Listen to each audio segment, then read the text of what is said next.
Hey guys, so when recording this set of reactions and whatnot, I was using a new camera, video recording setup, new mic and all this kind of stuff and whatnot.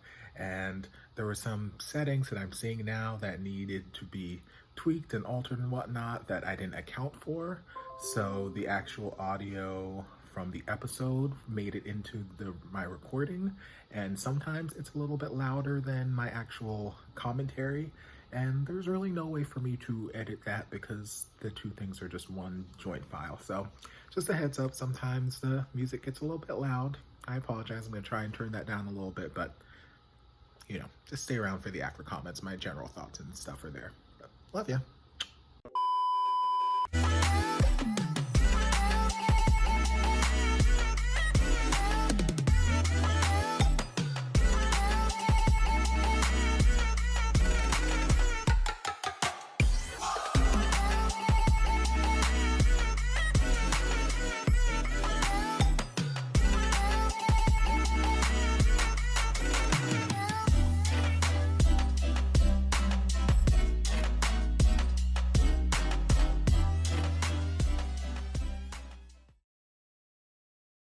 Hello, and welcome back to the channel. As most of you know, I'm Topher. And for those of you who don't know and just randomly decided to click on my video, welcome to the channel. I'm Topher. Thank you for stopping by. So we're here to do a reaction, and we are diving back into I Promised You the Moon. We're jumping into episode 4. After this, we've only got one episode left.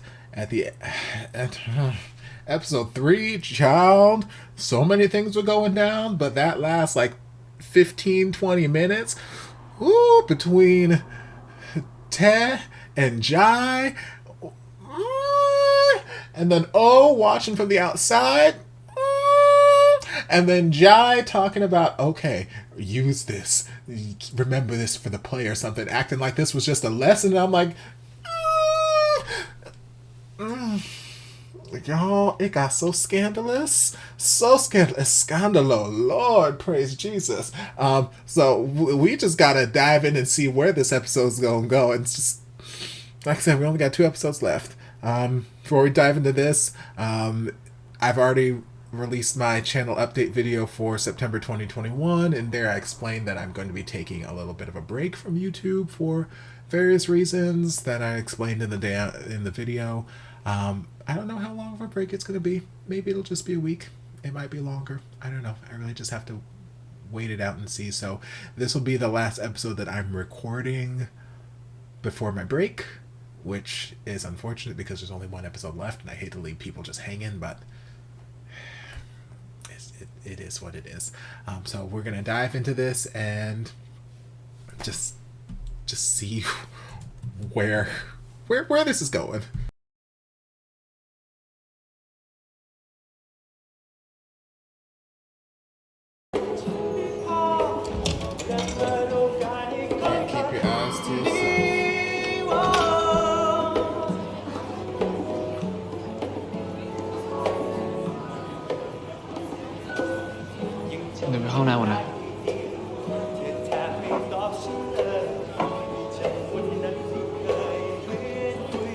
이어예요. 예요? เขากลับเตะมาตั้งแต่ปี 1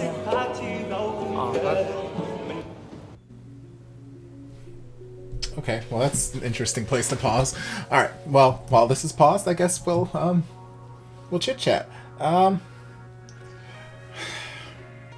Y'all, I've had so many aggressive feelings this episode, and we still got like 30 something minutes left in the other half of the episode. Like, Lord. Like I said in my commentary last time, it's not, I don't mind the idea of, people growing apart. That's life. Sometimes people are meant to stay together, sometimes people grow apart, and, they're meant to serve a particular purpose in each other's lives, and then they, grow into the people that they're meant to be, and those people we grow into aren't always the people that we started off on this journey with. It's life. So it's not that I have an issue with potentially 10-0 growing apart or potentially break up. Obviously, I don't want that to be the case. I love these two. But if that's the case where, they are just reaching that point in life where they're actually growing apart and they're growing into different people, like Ted was writing about in his journal, well then okay, that's fine. And if he has romantic interest elsewhere, that's fine too. It's normal, I guess. But like, my philosophy is like, don't cheat. Don't cheat. Like, you can want to date other people, you can be attracted to other people, fine. If your desire for these other people is so strong that it's overtaking what we have in this relationship, and what we have, and then move on. I would rather you just break up, say your goodbyes, and then move on to your next pursuit. Fine. But don't cheat. Don't cheat. Infidelity is one of my trigger buttons, and it's just it gets me heated up. If y'all watch my reactions to Dark Blue and Moonlight, y'all know. It gets me heated. So the fact that Tet and Jai were having this workshop, and then they're going to try and make O feel so crazy, and crazy that he would even think that something was going on between them, and they're basically gaslighting him into like, no, why would you ever think that? And then, well, what if he becomes an actor and he has to do a scene where he has to kiss somebody? Are you gonna be this paranoid then too? Blah blah blah. It's like, look, I know that this is a part of acting. I know that it's a part of characters in different plays or shows or whatever it is you may be a part of. It's a part of the job. I get that. But what I saw was not actors in a scene. What I saw was my man kissing his director for a scene that did not involve any actual kissing. So what?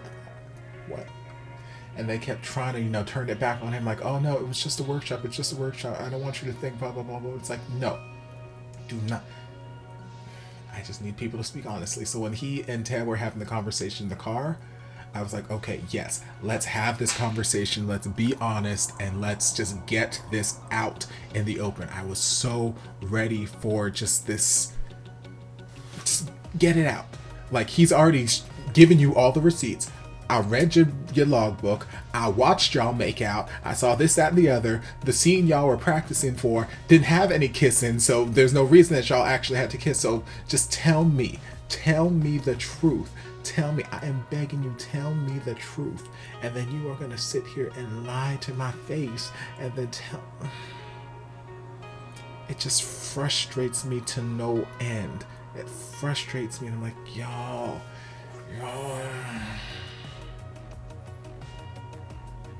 And then O is having to live not the rest of his life, but like from that particular point on, he doesn't have peace of mind in his relationship. Every time Jai's name comes up, it's like, oh, I'm taken immediately back to that moment where I caught y'all red-handed cheating, but y'all wanted to act like nothing was going down. Every time his name pops up, every time he can see O's glancing over at Jai, because he wants to go talk to Jai and whatnot, and there's this awkward eye dance going on between Ted and O, because Ted's over there trying to look at Jai, and then he's like, oh, I gotta pay attention to O. O's over here like, okay, well, I don't want him to see that I'm looking at him, so I'm gonna look over here. And then he's like, okay, well, I'm gonna go to the bathroom. And now O is having these thoughts in his head where it's like, okay, they're both going to the bathroom together. What is going on in the bathroom? What went on in the rest of the rehearsals when I wasn't there? Especially, even though I don't think O heard him during that one rehearsal he was watching, but still, with Jai talking about, in this world, there is no O, okay? So you only have to focus on one thing. And then Ted's like, Fung. And Jai's like, no, you focus on me, baby. You focus that attention on that feeling I gave you yesterday when I was doing all kinds of things. See what I'm like, girl, that is not.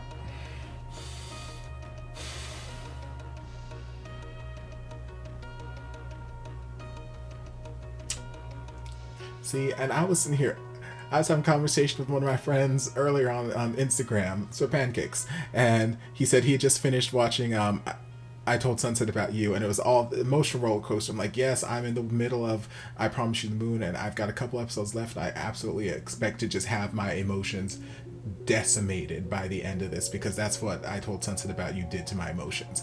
So I'm just going into this expecting to be decimated, and like now it's like, no, I'm not getting my emotions decimated. I'm getting all kinds of emotions. They're still taking me on an emotional roller coaster, but it's a completely different emotional roller coaster than I was on in I Told Sunset About You. Like, completely different emotional roller coaster. Right now, I am irate and livid, and I'm just like, ugh. I'm feeling all kinds of things. So we're just going to dive into part 2 and see just where the rest of this episode goes, because, you know, Tez said that, you know, after the play, I'm not going to see Jai anymore because I won't have to. But I'm like, I don't believe that. I don't believe that for 1 second. I don't know. But we're going to just dive on in.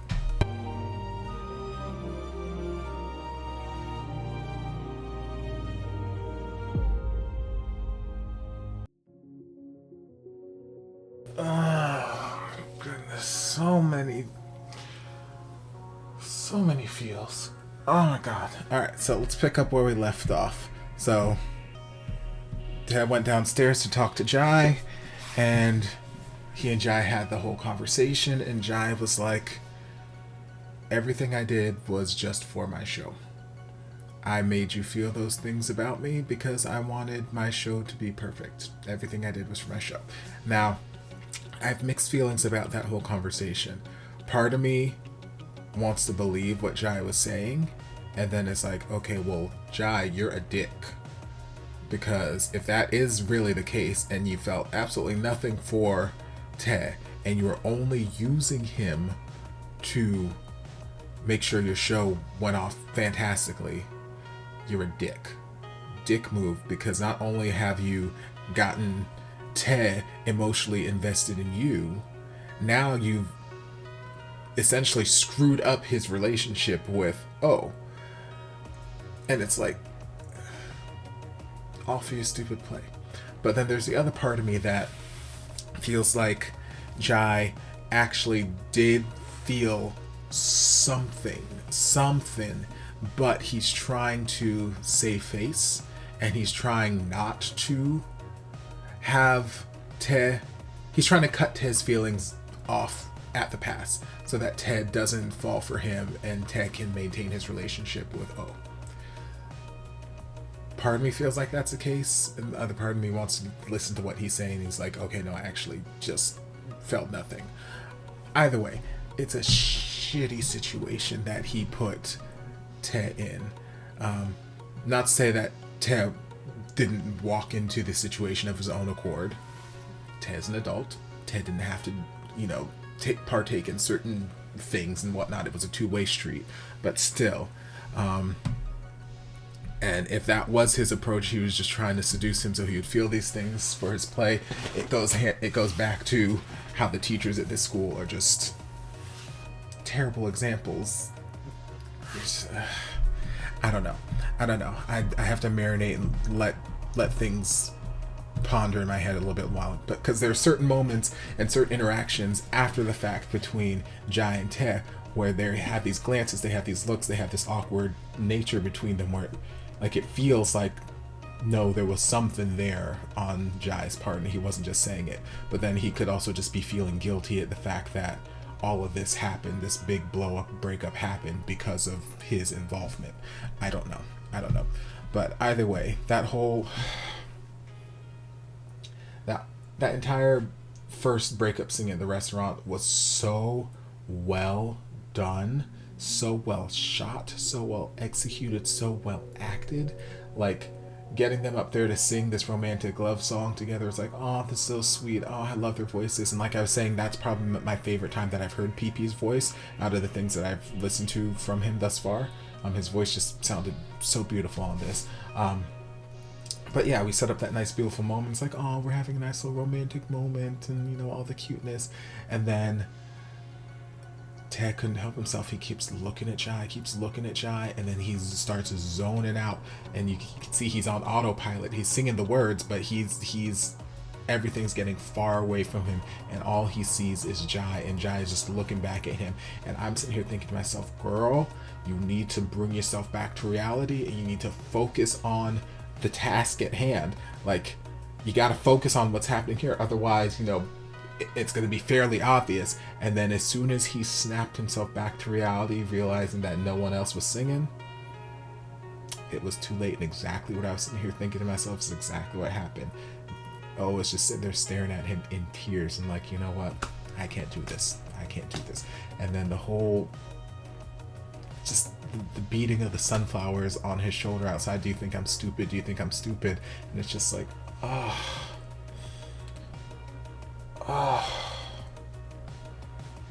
whole scene so beautifully done, so effective, so well done. And then O went into hiding, more or less. He changed his hair color, he went to stay with his friends, and he wanted nothing to do with him. And then that whole secondary breakup scene with them just sitting on the couch, that's what gave me all the feels. That's what's taking me back to the feels that I was feeling in I Told Sunset About You. Like, that was the first half of this episode was an emotional roller coaster with me feeling upset and irate and salty the entire time, and just upset at all of the situations that we're being put into. The second half of the episode, especially moving on from the breakup to the end, it's like that's where I was getting all of those sad, crying, emotional moments where I started tearing up. I started to cry a little bit. Thankfully, I was able to hold it in, but still, it wanted to. But just sitting there on the couch, arms crossed, legs crossed, and just like, I think we should break up. And you can see that Ted doesn't want to. Ted's feeling very, very sorry, very, very regretful, very remorseful of what he did. But he reached that feeling too late into the issue.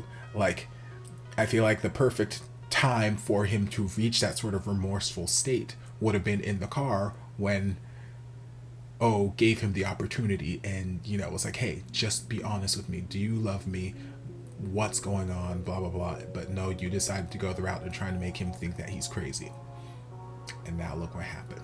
So in that moment, it's like, it's such a relatable thing for me, because it's like I've been not necessarily in that specific situation, but in similar situations where it's like, you can be the sweetest, kindest, most caring, most giving person in the world, and once people have taken that kindness and they've abused it and they've essentially just lost your trust,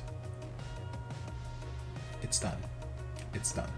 And while we might be very, very sentimental and very, we don't want to let go of what we have, because obviously he loves Ted.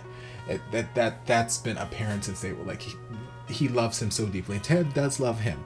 Feelings may have changed, they may have grown apart, but the love is still there. Sometimes love is not always enough. I've said this a number of times.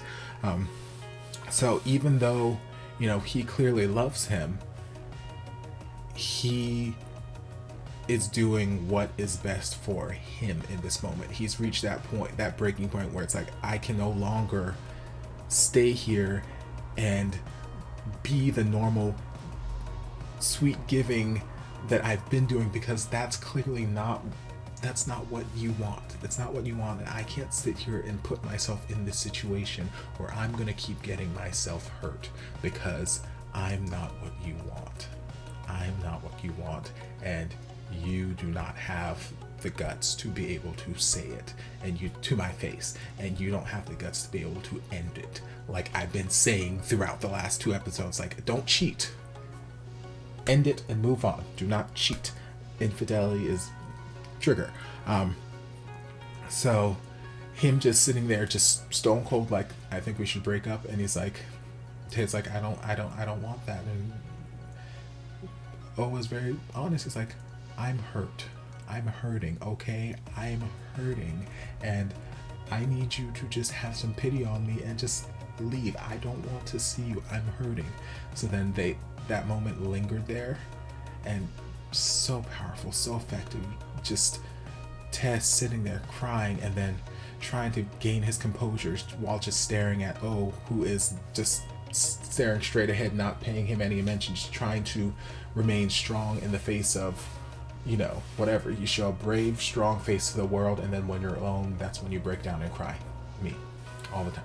So it's like he's trying to just keep up that brave front, and then once Te finally regains his composure and leaves, O looks behind and then just breaks down. And it's just like, I feel that in my soul. I feel that the acting is just phenomenal. And then he sent back stuff. Te and O had and Te had that little nice interaction with his roommate, who I guess up until now they've been kind of at odds. Not really a great relationship that they've had, but it was a nice moment that they had there, just some common ground that they could relate to each other on. And Ted needed somebody, because like he was saying, he didn't have any friends. O was his very best friend. All of his other friends from high school were O's friends, and they're on his side.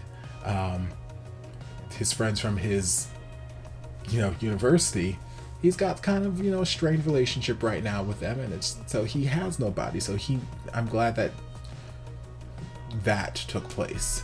And then I was also happy to see even though he's sad and he's going through his emotions, he's still picturing Te in bed next to him, and he just needs somebody. Emotionally, yes, it's so heartbreaking to see, and it's heartbreaking to see anyone that you care about just hurting and you can't do anything to really help them. But it's nice to see that he has these friends there who are there to try and lift him up and be there for him, and just be the the arms that hold him when words aren't enough. Sometimes you don't have the words to say. And then we finished off the episode with Te at the whole acting audition thing or whatever it was, and it's nothing I haven't seen before, where in some of these series and just television movies in general, where someone might be up and coming in the business and their agent or whoever recommends that they delete these people off social media, or delete social media, or that the company handles their social media or something like that, to preserve whatever image they're trying to portray. In this case, it seems like they're trying to hide the fact that he's a homosexual man at this point in life, which it's like, ugh. So that paired with the timing of the fact that Te wanted to break up, or that O wanted to break up, it's just like, ugh. You don't have to delete this. You don't have to. Just start a new account. Put this on private. Don't add anyone else. Change the name. And just create a new account. Very easy. Or just save these pictures, screenshot them, whatever, and then you can delete, whatever. You don't have to just blanket delete because they tell you, because you've got an acting opportunity.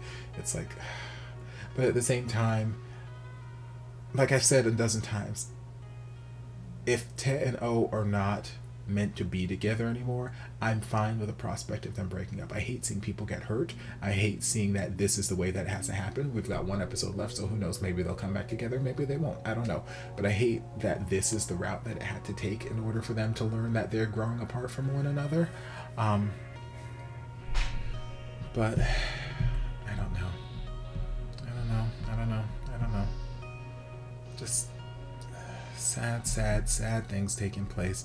Lots of emotions this episode. Highs, lows, sads, mads, angry, upset, everything in between. But the acting and the music, the scoring is just so fantastic in this series, especially this episode. Just so well done.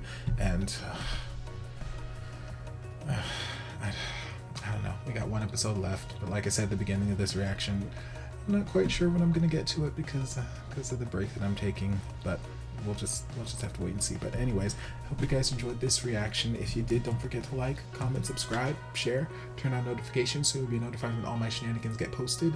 If there's anything else you'd like me to react to, be sure to leave it down in the comments. I'll get to it as soon as I possibly can.